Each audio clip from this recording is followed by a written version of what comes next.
जय श्री कृष्णा। राधे राधे। आज मैं आपको एक साथ 5 पूर्णिमा व्रत कथा सुनाऊंगी। जो इस 5 व्रत कथा सुनते हैं उन्हें पूर्ण फल मिलते हैं।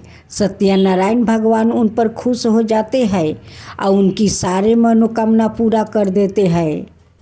तो बोलो साथियों, सत्यनारायण भगवान की जय। सत्यनारायण भगवान की जय। एक समय की बात है, नैसीरन तीर्थ में सैनिकादि 88,000 ऋषियों ने श्री सूत जी से पूछा, हे प्रभु, इस कलयुग में वेद विद्या रहित मनुष्यों को प्रभु भक्ति किस प्रकार मिल सकती है और उनका उद्धार कैसे होगा। हे मुनि श्रेष्ठ, कोई ऐसा तप बताइए जिससे थोड़े समय में ही पुण्य मिले और मनोवांछित फल भी मिल जाए। इस प्रकार की कथा सुनने की हम इच्छा रखते हैं। सबर शास्त्रों के गाता सूत जी बोले, हे विष्णुवो, मैं पूजिया आप सभी ने प्राणियों के हित की बात पूछी है, इसलिए मैं एक ऐसे श्रेष्ठ व्रत को आप लोगों को बताऊंगा जिसे नारद जी ने लक्ष्मी नारायण जी से पूछा था और लक्ष्मीपति ने मुनि श्रेष्ठ नारद जी से कहा था। आप सब इसे ध्यान से सुनिए। एक समय की बात है, योगी राज नारद जी दूसरों के हित की इच्छा लिए अनेकों लोकों में घूमते हुए मृत्यु लोक में आ पहुँचे। यहाँ उन्होंने अनेक योनियों में जन्म पराये सभी मनुष्यों को अपने कर्मों द्वारा अनेकों दुखों से पीड़ित देखा। उनका दुख देख नारद जी सोचने लगे कि कैसे यत्न किया जाए जिसके करने से निश्चित रूप से मानव के दुखों का अंत हो जाए। इसी विचार पर मनन करते हुए वो विष्णु लोक में गए। वहाँ वो देवों के ईश्वर भगवान नारायण की स्तुति करने लगे, जिनके हाथों में शंख चक्र गदा और प्रद्युम्न थे, गले में वरमाला पहने हुए थे। स्तुति करते हुए नारद जी बोले, हे भगवान, आप अत्यंत शक्ति से संपन्न है। मन और वाणी भी आपको नहीं पा सकती है। आपका आदि मध्यम और अंत नहीं है। निर्गुण स्वरूप दृष्टि के कारण भक्तों के दुख को दूर करने वाले आपको मेरा नमस्कार है। नारद जी की स्तुति सुन विष्णु भगवान बोले, हे मुनि श्रेष्ठ, आपके मन में क्या बात है? आप किस काम के लिए पधारे हैं, उसे निसंकोच होकर कहो। इस पर नारद मुनि बोले कि मृत्यु लोक में अनेक योनियों में जन्मे मनुष्य अपने कर्मों के द्वारे अनेकों दुख से दुखी हो रहे हैं। हे नाथ, आप मुझ पर दया रखते हैं तो बताइए कि वो मनुष्य थोड़े प्रयास से ही अपने दुखों से कैसे छुटकारा पा सकते हैं। श्री हरि बोले, हे नारद, मनुष्यों की भलाई के लिए तुमने बहुत अच्छी बात पूछी है, जिसके करने से मनुष्य मोह से छूट जाता है। वो बात मैं कहता हूँ, उसे सुनो। स्वर्ग लोक ओ मृत्यु लोक दोनों में एक दुर्लभ उत्तम व्रत है जो पुण्य देने वाला है। आज प्रेम बस होकर मैं उसे तुमसे कहता हूँ। सत्यनारायण भगवान का यह व्रत अच्छी तरह विधि पूर्वक करे, मनुष्य तुरंत ही यहाँ सुख भोग करे, मरने पर मोक्ष पाता है। श्री हरि के वचन सुने नारद जी बोले कि उस व्रत का फल क्या है और उसका विधान क्या है, यह व्रत किसने किया है, इस व्रत को किस दिन करना चाहिए, सभी कुछ विस्तार से बताइए।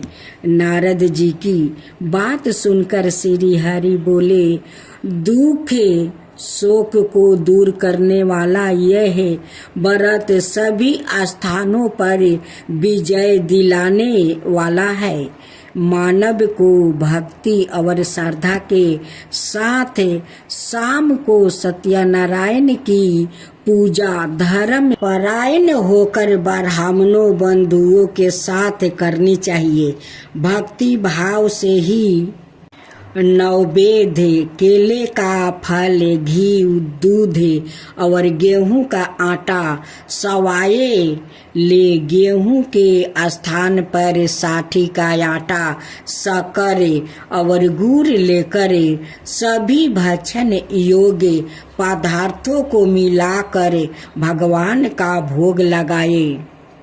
ब्राह्मणों सहित बंधुओं को भी भोजन कराए, उसके बाद सवाए भोजन करे, भजन कीर्तन के साथ भगवान की भक्ति में लीन हो जाए। इस तरह से सत्यनारायण भगवान का यह व्रत करने पर मनुष्य की सारी इच्छाएं निश्चित रूप से पूरी होती है। इस कली काले अर्थात कलियुग में मृत्यु लोक में मोक्ष का ही एक सरल उपाय बताया गया है। इसी श्री सत्यनारायण व्रत कथा का प्रथम अध्याय संपूर्ण हुआ। श्री मन नारायण नारायण नारायण, भज मन नारायण नारायण नारायण, श्री सत्यनारायण भगवान की जय। दूसरा अध्याय। सूत जी बोले, हे ऋषियों, जिसने पहले समय में इस व्रत को किया था उसका इतिहास कहता हूँ, ध्यान से सुनो। सुंदर काशीपुरी नगरी में एक अत्यंत निर्धन ब्राह्मण रहता था। भूख प्यास से परेशान वो धरती पर घूमता रहता था। ब्राह्मणों से प्रेम करने वाले भगवान ने एक दिन ब्राह्मण का भेष धारण कर उसके पास जाकर पूछा, हे बीरबे, नित्य दुखी होकर तुम पृथ्वी पर क्यों घूमते हो? दीन ब्राह्मण बोला, मैं निर्धन ब्राह्मण हूँ, भिक्षा के लिए धरती पर घूमता हूँ। हे भगवान, यदि आप इसका कोई उपाय जानते हो तो बताइए। वृद्धा ब्राह्मण कहता है कि सत्यनारायण भगवान मनोवांछित फल देने वाले हैं, इसलिए तुम उनका पूजन करो। इसे करने से मनुष्य सभी दुखों से मुक्ति हो जाता है। वृद्धा ब्राह्मण बन कर आया सत्यनारायण भगवान उस निर्धन ब्राह्मण को व्रत का सारा विधान बताकर अंतर्ध्यान हो गए। ब्राह्मण मन ही मन सोचने लगा कि जिस व्रत को वृद्धा ब्राह्मण कहने को कह गया है, मैं उसे जरूर करूँगा। यह निश्चय करने के बाद उसे रात में नींद नहीं आई। वो सवेरे उठकर सत्यनारायण भगवान का व्रत का निश्चय कर भिक्षा के लिए चल गया। उस दिन निर्धन ब्राह्मण को भिक्षा में बहुत धन मिला, जिससे उसे बंधुओं के साथ मिलकर श्री सत्यनारायण भगवान का व्रत संपन्न किया। भगवान सत्यनारायण का व्रत संपन्न करने के बाद वो निर्धन ब्राह्मण सभी दुखों से छूट गया और अनेक प्रकार की संपत्तियों से युक्त हो गया। उसी समय से यह ब्राह्मण हर माह इस व्रत को करने लगा। इस तरह से सत्यनारायण भगवान का व्रत को जो मनुष्य करेगा वो सभी प्रकार के पापों से छुटकारा पाएगा, मोक्ष को प्राप्ति होगा। जो मनुष्य इस व्रत को करेगा वो भी सभी दुखों से मुक्ति हो जाएगा। सूत जी बोले कि इस तरह से नारद जी से नारायण जी का कहा हुआ। श्री सत्यनारायण व्रत को मैंने तुमसे कहा, हे बीरबो, मैं अब और क्या कहूँ। ऋषि बोले, हे मुनिवर, संसार में उस बीरबा से सुन कर और किसने इस व्रत को किया है, हम सब इस बात को सुनना चाहते हैं। इसके लिए हमारे मन में श्रद्धा का भाव है। सूत जी बोले, हे मुनियो, जिसने इस व्रत को किया है वो सब सुनो। एक समय यही बीरबा धन ईश्वर के अनुसार अपने बंधुओं के साथ इस व्रत को करने को तैयार हुआ। उसी समय एक लकड़ी बेचने वाला बूढ़ा आदमी आया और लकड़ियाँ बाहर रख कर अंदर ब्राह्मण के घर में गया। प्यास से दुखी वो लकड़हारा उनको व्रत करते देखा। बीरबा को नमस्कार कर पूछने लगा कि आप यह क्या कर रहे हैं और इसे करने से क्या फल मिलेगा, कृपया मुझे भी बताइए। ब्राह्मण ने कहा कि सब मनोकामनाओं को पूरा करने वाला यह सत्यनारायण भगवान का व्रत है। इनकी कृपा से ही मेरे घर में धन धनाए आदि की वृद्धि हुई है। बीरबा से सत्यनारायण व्रत के बारे में जानकर लकड़हारा बहुत प्रसन्न हुआ। चनर मिरित लेकर वो प्रसाद खाने के बाद वो अपने घर गया। लकड़हारा ने अपने मन में संकल्प किया कि आज लकड़ी बेचने से जो धन मिलेगा उसी से श्री सत्यनारायण भगवान का उत्तम व्रत करूँगा। मन में इस विचार को ले बूढ़ा आदमी सिर पर लकड़ियाँ राखे उस नगर में बेचने गया जहाँ धनी लोग ज्यादा रहते हैं। उस नगर में उसे अपनी लकड़ियाँ का दाम पहले से 4 गुना अधिक मिलता है। बूढ़ा प्रसन्नता के साथ दाम लेकर केले, शक्कर, घी, दूध, दही और गेहूं का आटा ले और सत्यनारायण भगवान का व्रत की अनाय समग्रहियों लेकर अपने घर गया। वहां उसने अपने बंधुओं को बुलाकर विधि विधान से सत्यनारायण भगवान का पूजन और व्रत किया। इस व्रत के प्रभाव से वो बूढ़ा लकड़हारा धन, पुत्र आदि से युक्त होकर संसार के समस्त सुख भोग अंत काल में वैकुंठ धाम चला गया। अब तीसरा अध्याय। सूत जी बोले, हे श्रेष्ठ मुनियों, अब आगे की कथा कहता हूँ। पहले समय में उल्का मुख नाम का एक बुद्धिमान राजा था। वो सत्य भक्त और जितेंद्रिया था। प्रतिदिन देव स्थानों पर जाता और निर्धनों को धन देकर उनके कष्ट दूर करता था। उसकी पत्नी कमल के समान मुख वाली थी। और सती साध्वी थी भरतशिला नदी के तट पर।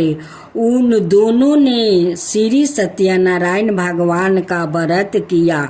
उसी समय साधु नाम का एक वैश्य आया। उसके पास व्यापार करने के लिए बहुत सा धन भी था। राजा को व्रत करते देखकर वो विनय के साथ पूछने लगा, हे राजन, भक्ति भाव से पूर्ण होकर आप यह क्या कर रहे हैं? मैं सुनने की इच्छा रखता हूँ, तो आप मुझे बताइए। राजा बोला, हे साधु, आपने बंधुओं के साथ पुत्रादि की प्राप्ति के लिए एक महाशक्तिमान श्री नारायण भगवान का व्रत पूजन कर रहा हूँ। राजा के वचन सुने साधु अंदर से बोला, हे राजन, मुझे इस व्रत का सारा विधान कहिए। आपके कथन अनुसार मैं भी इस व्रत को करूँगा। मेरी भी संतान नहीं है और इस व्रत को करने से निश्चित रूप से मुझे संतान की प्राप्ति होगी। राजा से व्रत का सारा विधान सुन व्यापार ने निमृत हो वो अपने घर गया। साधु वैश्य ने अपनी पत्नी को संतान देने वाले इस व्रत का वर्णन कह सुनाया और कहा कि जब मेरी संतान होगी तब मैं इस व्रत को करूँगा। साधु ने इस तरह के वचन अपनी पत्नी लीलावती से कहा। हे दीनी लीलावती, पति के साथ अनादित हो संसारिक धर्म में परिवीत होकर सत्यनारायण भगवान की कृपा से गर्भवती हो गई। 10वां महीना में उसके गर्भ से एक सुंदर कन्या ने जन्म लिया। दिनों दिन वो ऐसे बढ़ने लगी जैसे कि शुक्ल पक्ष का चंद्रमा बढ़ता है। माता पिता ने अपनी कन्या का नाम कालापति राखी। एक दिन लीलावती ने मीठे शब्दों में अपने पति को याद दिलाया कि आपने सत्यनारायण भगवान का जिस व्रत को करने का संकल्प किया था उसे करने का समय आ गया है। आप इस व्रत को करिए। साधु बोला कि हे प्रिय, इस व्रत को मैं उसके विवाह पर करूँगा। इस प्रकार अपनी पत्नी को आश्वासन देकर वो नगर को चला गया। कालावती पिता का घर में रह दिनों दिन बड़ी होने लगी। साधु ने एक बार नगर में अपनी कन्या को सखियों के साथ देखा तो तुरंत ही दूत को बुलाया और कहा कि मेरी कन्या के योग वर देख कर आओ। साधु की बात सुनकर दूत कंचन नगर में पहुंचा और वहाँ देखभाल कर लड़की का सुयोग बानिक पुत्रा को ले आया। सुयोग लड़के को देख साधु ने बंधुओं को बुलाकर अपनी पुत्री का विवाह कर दिया। लेकिन दुर्भाग्य की बात यह कि साधु ने अभी भी श्री सत्यनारायण भगवान का व्रत नहीं किया। इस पर श्री भगवान क्रोध हो गए और श्राप दिया कि साधु को अत्यधिक दुख मिले। अपने कार्य में कुशल साधु बनिया जमाई को लेकर समुद्र के पास स्थित होकर रत्नासरपुर नगर में गया। वहां जाकर दामाद ससुर दोनों मिलकर चंद्रकेतु राजा के नगर में व्यापार करने लगे। एक दिन भगवान सत्यनारायण की माया से एक चोर राजा का धन चुराकर भाग रहा था। उसने राजा के सिपाहियों को अपना पीछा करते देखकर चुराया हुआ धन वहां रख दिया जहां साधु अपने जमाई का साथ ठहरा हुआ था। राजा का सिपाहियों ने साधु वेश्या का पास जाकर कहा, धन पारा देखा तो वो ससुर जमाई दोनों को बांध कर प्रसन्नता से राजा का पास ले गया और कहा कि उन दोनों चोर को हम पकड़ लाया है, आप आगे की कार्यवाही की आज्ञा दे। राजा की आज्ञा से उन दोनों को कठिन कारावास में डाल दिया गया और उनका सारा धन भी उससे छीन लिया गया। श्री सत्यनारायण भगवान का श्राप से साधु की पत्नी भी बहुत दुखी हुई। घर में जो धन रखा था उसे चोर चोरा कर ले गया। शारीरिक और मानसिक पीड़ा, भूख प्यास से अति दुखी हो अन्न की चिंता में कालावती एक ब्राह्मण के घर गई। वहां उसने श्री सत्यनारायण भगवान का व्रत होते देखा, फिर कथा भी सुनी। वो प्रसाद ग्रहण कर रात को घर वापस आई। माता ने कालापति से पूछा कि हे पुत्री, अब तक तुम कहाँ थी, तेरे मन में क्या है? कालावती ने अपनी माता से कहा, हे माता, मैंने एक ब्राह्मण का घर में श्री सत्यनारायण भगवान का व्रत देखा है। कन्या के वचन सुन लीलावती भगवान की पूजन की तैयारी करने लगी। लीलावती ने परिवार बंधुओं सहित सत्यनारायण भगवान का पूजन किया और उससे वर मांगा कि मेरे पति और जमाई शीघ्र घर आ जाए।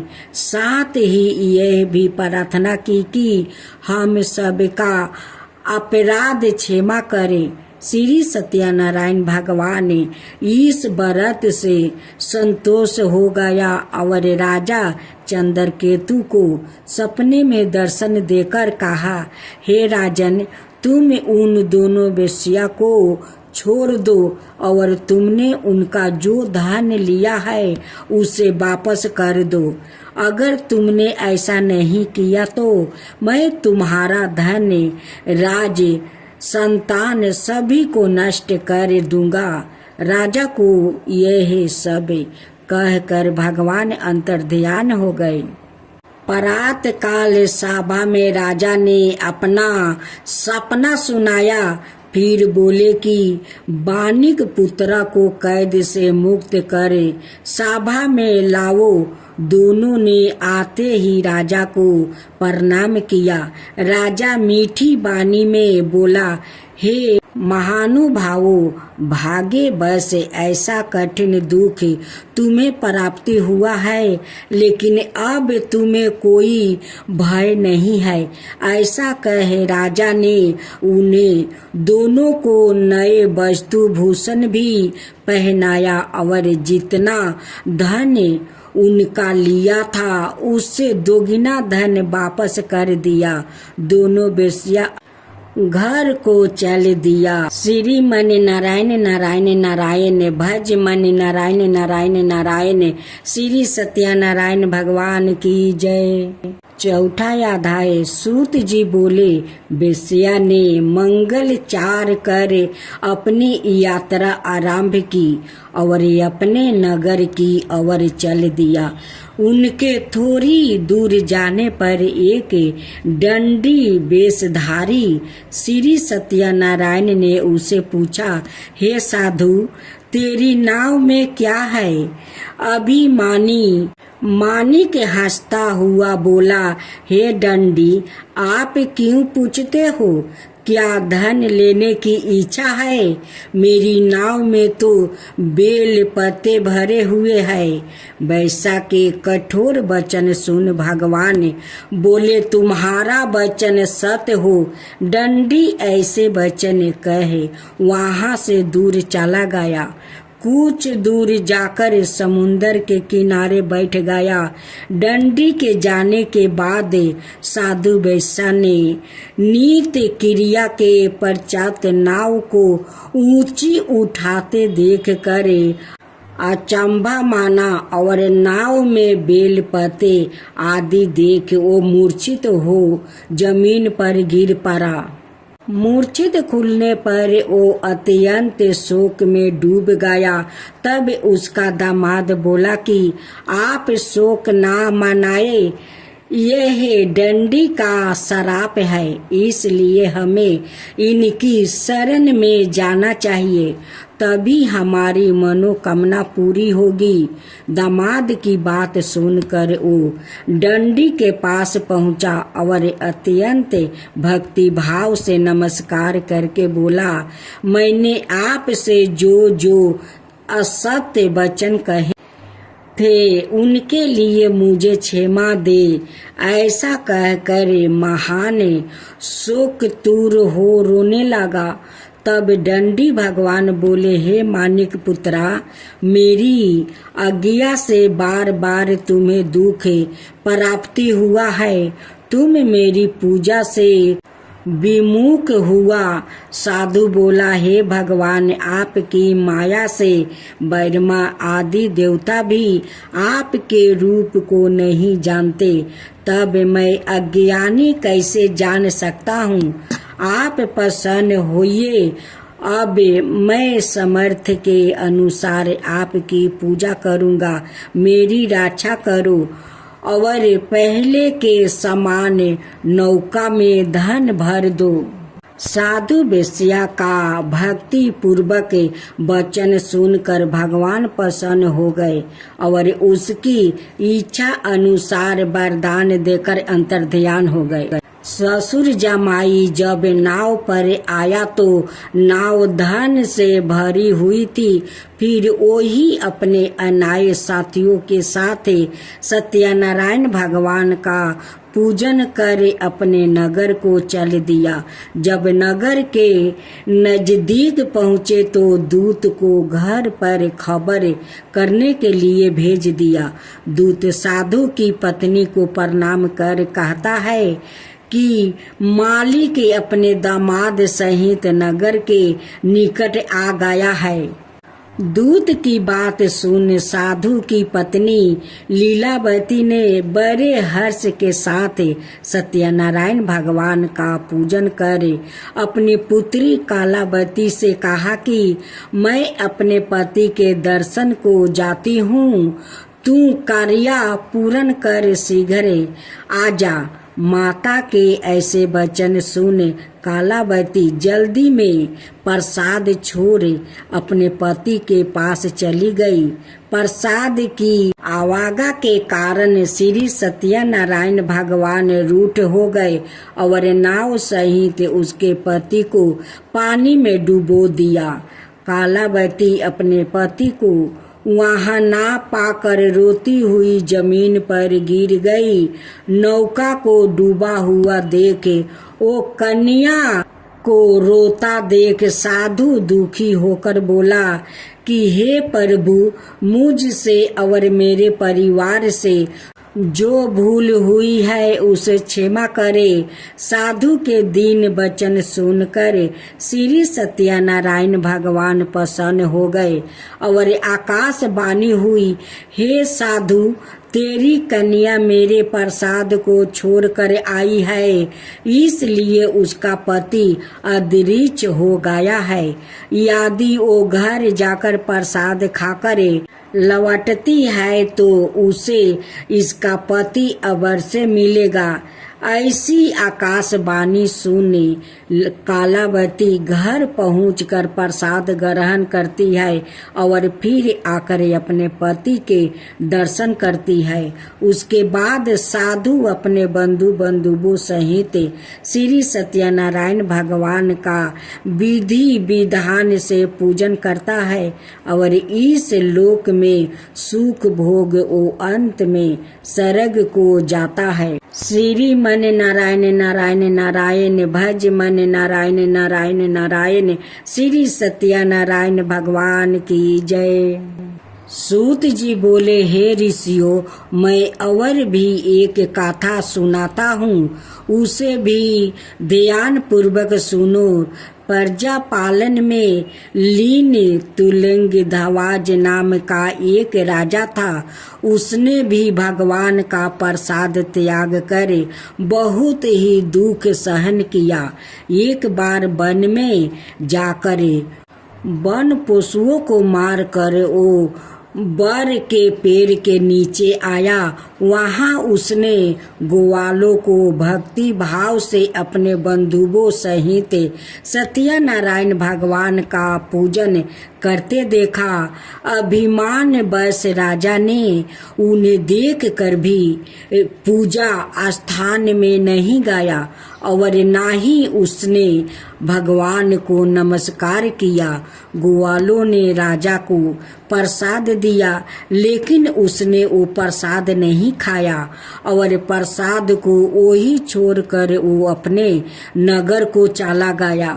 जब वो नगर में पहुंचा तो वहाँ सब कुछ तहस नहस हुआ पाया, तो वो शीघ्र ही समझ गया कि यह सब भगवान ने ही किया है। वो दोबारा ग्वाले के पास पहुंचा और विधि पूर्वक पूजा करके प्रसाद खाया, तो सत्यनारायण भगवान की कृपा से सब कुछ पहले जैसा हो गया। शीघ्र काल तक सुख भोगने के बाद मरणोपरांत उसे स्वर्ग लोक की प्राप्ति हुई। जो मनुष्य परम दुर्लभ इस व्रत को करेगा तो भगवान सत्यनारायण की अनुकंपा से उसे धन धनाई की प्राप्ति होगी। निर्धन धनी हो जाता है और भय मुक्त हो जीवन जीता है। संतानहीन मनुष्य को संतान सुख मिलता है और सारे मनोरथ पूर्ण होने पर मानव अंत काल में वैकुंठ धाम को जाता है। सूत जी बोले, जिन्होंने पहले इस व्रत को किया है, अब उनके दूसरे जन्म की कथा कहता हूँ। वृद्ध सातानंद ब्राह्मण ने सुदामा का जन्म लेकर मोक्ष की प्राप्ति की। लकड़हारा ने अगले जन्म में निषाद बनकर मोक्ष प्राप्ति किया। उल्का मुख नाम का राजा दशरथ होकर वैकुंठ को गया। साधु नाम का वैश्य ने मूर्धवाजा बनकर अपने पुत्र को आरे से चीर कर मोक्ष पाया। महाराज दंतध्वज ने स्वयंभू होकर भगवान में भक्ति युक्त होकर कर्म कर मोक्ष पाया। श्री मन नारायण नारायण नारायण भज मन नारायण नारायण नारायण। श्री सत्यनारायण भगवान की जय। भक्त जनों, आज आप सुने विष्णु भगवान की आरती और उसके साथ में कथा। ओम जय जगदीश हरे, स्वामी जय जगदीश हरे। भक्तों जन के संकट क्षण में दूर करे। ओम जय जगदीश हरे।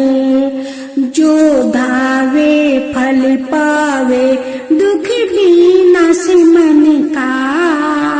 सुख संपत्ति घर आवे, कष्ट मिटे तन का। ओम जय जगदीश हरे। माता पिता तुम में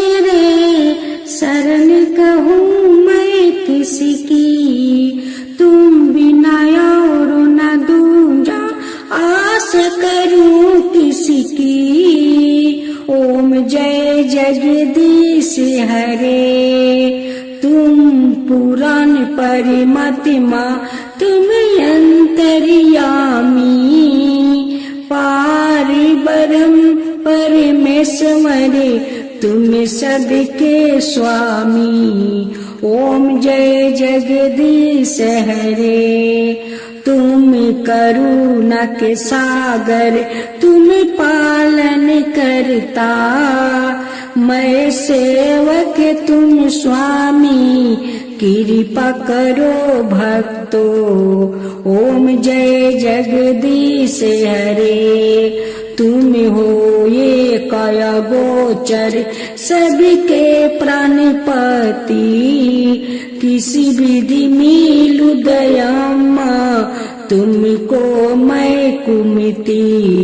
ओम जय जगदीश हरे, दीन बंधु दुखी हरता तुम रक्षक मेरे, अपने हाथ उठाओ द्वार पार तेरे।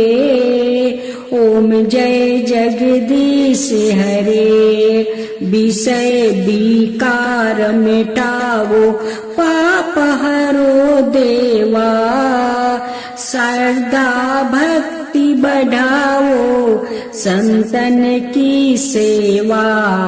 ओम जय जगदीश हरे, श्री जगदीश जी की आरती जो कोई नर गावे, कहत शिवानंद स्वामी सुख संपत्ति पावे। ओम जय जगदीश हरे, स्वामी जय जगदीश हरे, स्वामी जय जगदीश हरे।